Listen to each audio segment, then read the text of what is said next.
mag-start. Prepare all the materials. So, ang mga materials na gagamitin mo, syempre, Ay, kaya meron. pwedeng sink. Okay? Pero sa assessment, kailangan mag-prepare kayo ng 3 Walay basic. na ko. Basic. Basic. Itang bago lang yan, sir. Wow. Siyempre. Bago lang yan. Baka Canadian yan. So, unang process, ganun lang din. Wash, Gusto niyo ma'am mag-video, ma'am? Hindi kayo may... soap, Hmm? Ha? rinse, Gusto niyo? Hindi. and Ikaw lang then may gusto mo. dry. Kung hindi nyo pa i-sterilize. Pero since gagawin na natin ang washing and sterilization, pagkatapos nating i-wash, diretso na siya sa sterilize. So, iboboil natin siya. So, di ba, upon nung mga previous topic natin, diniscuss ko yung iba't ibang way or method to sterilize feeding bottles. Pwede ang boiling, pwede ang steaming, microwave, ano pa?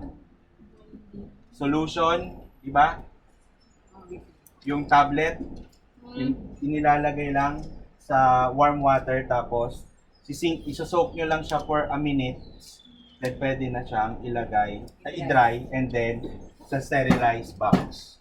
Okay? Itong sterilized box na to, considered na to, syempre, na lahat ng bottles na nasa loob ay sterile na. Okay? So, una is to wash your hands. Kahit na maglilinis ka ng mga bottles, is kailangan mo mag-perform ng hand washing.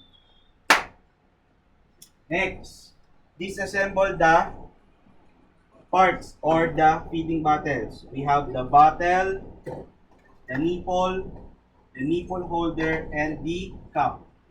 4 lang yan. Tamad si Sir, pero minsan, naglalagay si Aseso 3, 4. Yun ang dilinisin.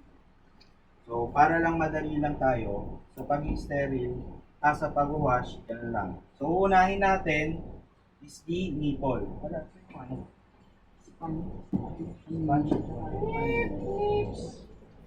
Kunwari lang yan. Assessment, kunwari lang.